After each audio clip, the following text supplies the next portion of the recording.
ខ្ញុំបាទសូមធ្វើការអនុញ្ញាតគោរពនិងជម្រាបសួរពុកម៉ែបងប្អូននិងទស្សនិកជនជាទីគោរពថ្ងៃនេះជួបជាមួយនឹងខ្ញុំបាទ MC Play ខ្ញុំបាទសូមលើកយកនៃជោគជាតារាសីប្រចាំថ្ងៃអង្គារ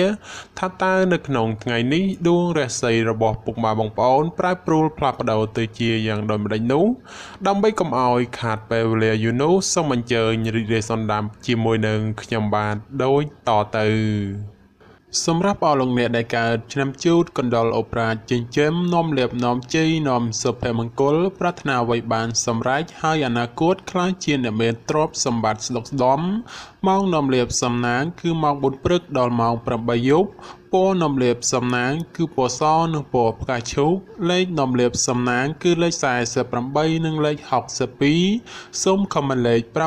555យកលៀបសម្បត្តិទេវតាទ្រព្យមានបារមីស័ក្តិសិទ្ធិណាស់សេចេញភ្លាមទំនាយទេឆត់បំផុតនិងមានសំណាងល្អនិងប្រទានសម្បត្តិមហាសិទ្ធិមានលៀបមានជ័យមានលុយចូលហោហៀសម្រាប់ឆ្នាំជូត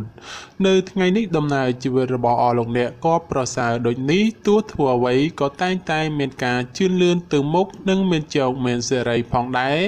សម្រាប់អ្នកប្រកបមុខរបររកស៊ីជួញដូរវិញបើលោកអ្នកចង់ធ្វើចំនួនទីចិត្តឆ្ងាយឃើញថាមិនមានអ្វីទាស់ខុសទេគឺផលកម្រៃចូលមកគួរសមសម្រាប់ការធ្វើដំណើរទីចិត្តឆ្ងាយមិនក៏បីប៉ះពាល់គ្រឿងស្រវឹងឡើយព្រោះពុំសូវមានសុវត្ថិភាពឡើយជាពិសេសអ្នកបើកបរតែម្ដងរីឯមនោសញ្ចេតនាស្នេហាកំឡោះក្រមុំមានភាពលូតលាស់ទៅមុខនិងកំពុងមានភាពផ្អែមល្ហែមចំពោះគ្នាប្រពៃណាស់សម្រាប់អស់លោកអ្នកដែលកើតឆ្នាំឆ្លូវកូននាំលៀបនាំជ័យនាំសុភមង្គលប្រាថ្នាអ្វីបានសម្រេចហើយអនាគតខ្លាចជាអ្នកមានទ្រព្យស្ដុកស្ដំម៉ោងនាំលៀបសំណាងគឺម៉ោង5ដល់ម៉ោង6ល្ងាចពណ៌នាំលៀបសំណាងគឺពណ៌សនិងពណ៌ក្រហម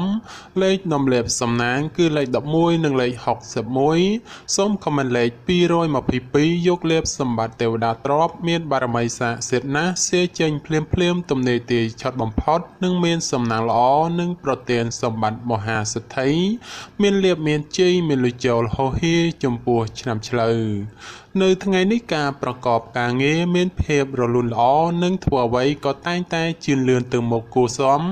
ក្រៅពីនេះការទំនាក់ទំនងការងារឬចរចាអ្វីមួយក៏តែងតែសម្រេចជោគជ័យផងដែរសម្រាប់ការរៀបចំកិច្ចការងារឬចាត់ចែងបញ្ហាប្រាក់កាសតែងតែមានភាពរលូនល្អចំពោះអ្នកប្រកបមុខរបររកស៊ីជួញដូរពេលនេះប្រៀបបានដូចជាភ្លៀងធ្លាក់មួយមេឃស្រឡះព្រោះអាចកម្ចាត់រាល់ឧបទ្រពចង្រៃទាំងពួងឲ្យវិនាសជាអហោសិកម្មអស់ហើយលោកអ្នកអាចប្រកបមុខរបរដោយពេញដៃពេញជើងហើយអាចរកផលកម្រៃគ្រាន់កាក់កបផងដែរ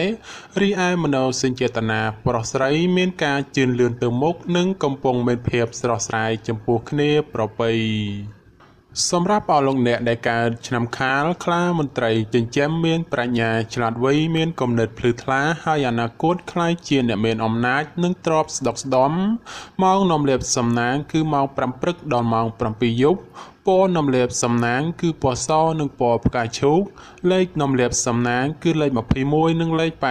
82សូមខមមិនលេខ799យកលៀបសម្បត្តិទេវតាទ្រព្យមានបារមីស័ក្តិសិទ្ធិណាស់សេចេញភ្លាមទំនាយទាឆត់បំផុតនិងមានសំណាងល្អនិងប្រទានសម្បត្តិមហាសិទ្ធិមានលៀបមានជ័យមានលុយចូលហោហៀចំពោះឆ្នាំខាលនៅថ្ងៃនេះដួងរាសីងើបឡើងខ្ពស់ដូចនេះបើមានបញ្ហាអ្វីក៏បីប្រញាប់ធ្វើការដោះស្រាយពីព្រោះថាផលល្អនោះតែងតែហុចឲ្យវិញជានិច្ច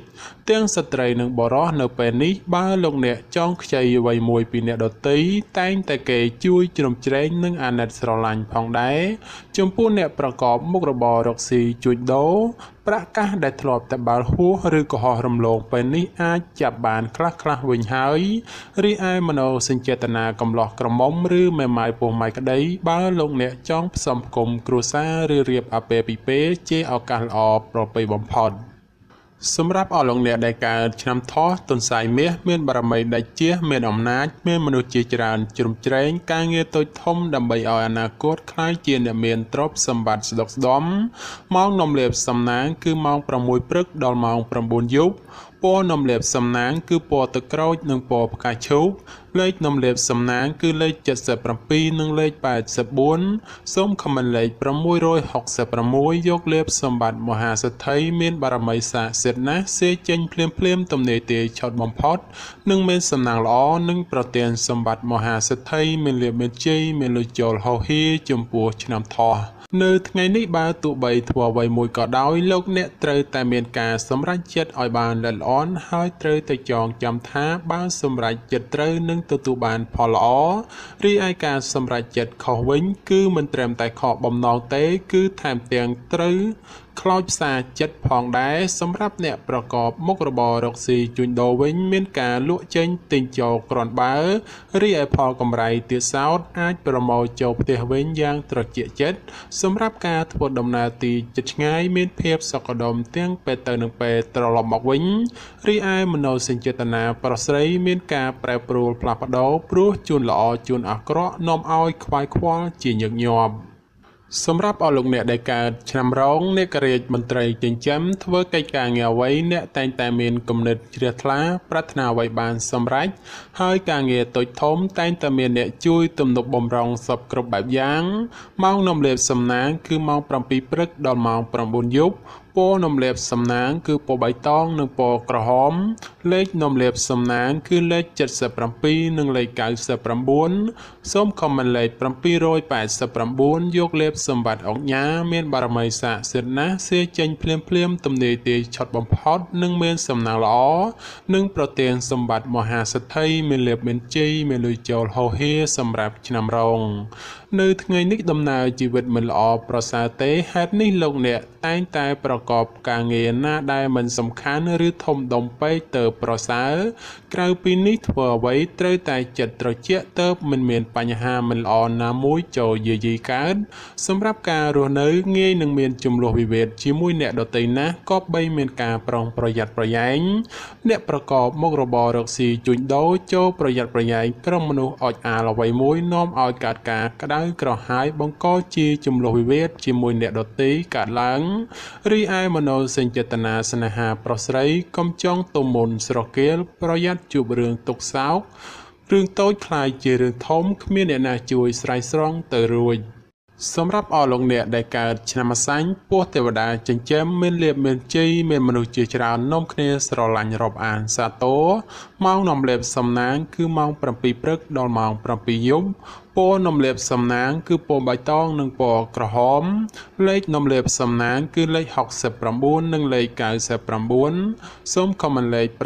888យកលាបសម្បត្តិអភិជនលុយរយលានមានបារមីស័ក្តិសិទ្ធិណាស់សេចេញភ្លាមទំនេរទាយឆុតបំផុតនិងមានសំណាងល្អនិងប្រទានសម្បត្តិមហាសិទ្ធិមានលាបមានជ័យមានលុយចូលហោហៀសម្រាប់ឆ្នាំម្សាញ់នៅថ្ងៃនេះបើលោកអ្នកចង់ណាត់ជួបនរណាម្នាក់ឬក៏ចង់ចរចាអ្វីមួយតែងតែផ្ដល់ផលល្អជាពិសេសអាចឆាប់ចោះសម្រងគ្នាថែមទៀតផងសម្រាប់អ្នកប្រកបមុខរបររកស៊ីជួញដូរចូលមានការប្រុងប្រយ័ត្នប្រយែងមនុស្សសម្ដីផ្អែមព្រោះងាយធ្លាក់ក្នុងអបាយកលរបស់គេណាស់ក៏បីចេះពិនិត្យឲ្យបានគ្រប់ជ្រុងជ្រោយទៅប្រសើររីឯមនោសញ្ចេតនាប្រុសស្រីថ្ងៃនេះមិនល្អទេចូលប្រយ័ត្នប្រយែងអ្នកទី3ចូលមកអុកឡុកនាំឲ្យកើតបញ្ហាណាមួយឈានដល់ជីវិតសម្រាប់អស់លោកអ្នកដែលកើតឆ្នាំមមីសេះមេតបចិញ្ចឹមនាំលេបនាំជ័យនាំសុភមង្គលប្រាថ្នាអ្វីបានសម្រេចម៉ោងនាំលេបសំណាងគឺម៉ោង4ព្រឹកដល់ម៉ោង7យប់ពណ៌នំលាបសំណាងគឺពណ៌បៃតងនិងពណ៌ក្រហមលេខនំលាបសំណាងគឺលេខ69និងលេខ99សូមខមមិនលេខ799យកលេបសម្បត្តិទេវតាទ្រព្យមានបារមីស័ក្តិសិទ្ធិណាស់សេចេញភ្លាមទំនេរទាយឆុតបំផុតនិងមានសំណាងល្អនិងប្រទានសម្បត្តិមហាសិទ្ធិមានលាភមានជ័យមានលុយចូលហោហៀចំពោះឆ្នាំមមីនៅថ្ងៃនេះដំណើរជីវិតក៏ប្រសើរគួរសមម្ល៉េះហើយលោកអ្នកអាចមានរឿងគួរសប្បាយចិត្តនិងអាចមានដំណឹងល្អអ្វីមួយផ្ដល់ឲ្យមានក្តីសង្ឃឹមផងចំពោះអ្នកប្រកបមុខរបររកស៊ីជួញដូរប្រាក់កាសដែលធ្លាប់តែបាល់ហួសឬក៏ហោះរំលងពេលនេះអាចចងចាប់បានខ្លះវិញហើយសម្រាប់ការធ្វើដំណើរទីជិតឆ្ងាយមានភាពសុខដុមទាំងពេលទៅនិងពេលត្រឡប់មកវិញរីឯមនោសញ្ចេតនាកំឡោះក្រមុំឬមេម៉ាយពោះម៉ាយក្តី បើលោកអ្នកចង់ផ្សំផ្គុំគ្រួសារឬរៀបអាពាហ៍ពិពាហ៍តែងតែសម្រេចជោគជ័យដោយគោលបំណងសម្រាប់អស់លោកអ្នកដែលកើតឆ្នាំមមេពពែមាសមានបារមីដែលជះឈ្នះអមេសត្រូវប្រាថ្នាអ្វីបានសម្រេចហើយអនាគតខ្លាយជាសេដ្ឋីឬគេហបតីជាន់ខ្ពស់ម៉ោងនាំលេបសំណាងគឺម៉ោង5ព្រឹកដល់ម៉ោង7យប់ពណ៌នាំលេបសំណាងគឺពណ៌ខ្មៅនិងពណ៌ស្វាយលេខនាំលេបសំណាងគឺលេខ19និងលេខ29សូមខមមិនលេខ888យកលេបសម្បត្តិអ្នកមានជាន់ខ្ពស់មានបារមីស័ក្តិសិទ្ធិណាស់សេចេញភ្លាមទំនេរទាឆត់បំផុតនិងមានសំណាងល្អនិងប្រទានសម្បត្តិមហាសេដ្ឋីមានលេបមានជ័យមានលុយចូលហោហៀសម្រាប់ឆ្នាំមមេនៅថ្ងៃនេះមានការផ្លាស់ប្ដូរអារម្មណ៍ហើយការប្រកបកិច្ចការងារក៏តែងតែរៀនស្ទះញឹកញាប់ច្រើនផងដែរក្រៅពីនេះការរស់នៅរបស់អស់លោកអ្នកចូលប្រយ័ត្នការមានទំនាស់ពាក្យសម្ដីជាមួយក្រុមមនុស្សក្បែរខ្លួនជាពិសេសត្រូវគេស្ដីបន្តោសឬក៏ជាស្ដីក្នុងរឿងអ្វីមួយចំពោះបញ្ហាការងាររកស៊ីនៅថ្ងៃនេះមានភាពប្រទែងប្រទើសទាំងក្នុងគ្រួសារនិងអ្នកមានមុខរបរដូចគ្នារីឯមនោសញ្ចេតនាប្រុសស្រីបើចង់យកនរណាម្នាក់ជាគូគប់ត្រូវតែពិនិត្យសំចៃឲ្យច្បាស់លាស់ទើបប្រសើរសម្រាប់អស់លោកអ្នកដែលកើតឆ្នាំវោកស្វាមន្ត្រីចិញ្ចឹមនាំលៀបនាំជ័យនាំសុភមង្គលប្រាថ្នាអ្វីបានសម្រេចហើយអនាគតខ្លាចជាអ្នកមានទ្រព្យស្ដុកស្ដំម៉ោងនាំលៀបសំណាងគឺម៉ោង5ព្រឹកដល់ម៉ោង6ល្ងាចពណ៌នាំលៀបសំណាងគឺពណ៌ខ្មៅនិងពណ៌សលេខនាំលៀបសំណាងគឺលេខ01និងលេខ69សូមខមមិនលេខ168យកលៀបសម្បត្តិមហាសម្ពៅលួងមានបារមីស័ក្តិសិទ្ធិណាស់សេចេញភ្លាមទំនេរទាឆត់បំផុតនិងមានសំណាងល្អនិងប្រទានសម្បត្តិមហាសេដ្ឋីមានលៀបមានជ័យមានលុយចូលហោហៀចំពោះឆ្នាំវោកនៅថ្ងៃនេះបើទោះបីធ្វើអ្វីតែងតែជួបបញ្ហាលំបាកច្រើនបន្តិចតែយ៉ាងណាលោកអ្នកមានការព្យាយាមអត់ធ្មត់ភាពជោគជ័យតែងតែកើតមាននៅពេលក្រោយវិញផងដែរក្នុងពេលនេះដោយសារលោកអ្នកជួបបញ្ហាចំណូលតិចរីឯការចំណាយច្រើនសពគ្រប់សារពើដូចនេះត្រូវមានការប្រយ័ត្នប្រយែងក្រែងជួបវិបត្តិថវិកាក្នុងគ្រួសារសម្រាប់អ្នកប្រកបមុខរបររកស៊ីជួញដូរក្នុងពេលនេះគឺមិនសូវគាប់ប្រសើរឡើយរីឯមនោសញ្ចេតនាកំឡោះក្រមុំមានការប្រឆាំងគ្នានិងមិនចោះសម្រងគ្នានោះឡើយសម្រាប់អស់លោកអ្នកដែលកើតឆ្នាំរកាមន់មាសប្រាក់នាំលៀបនាំសំណាងអូបរ៉ាចិញ្ចឹមមានសំណាងល្អឈ្នះអមេសត្រូវប្រាថ្នាអ្វីបានសម្រេចហើយអនាគតខ្លាចជាសេដ្ឋីគេហបតីឬក៏អ្នកមានជាន់ខ្ពស់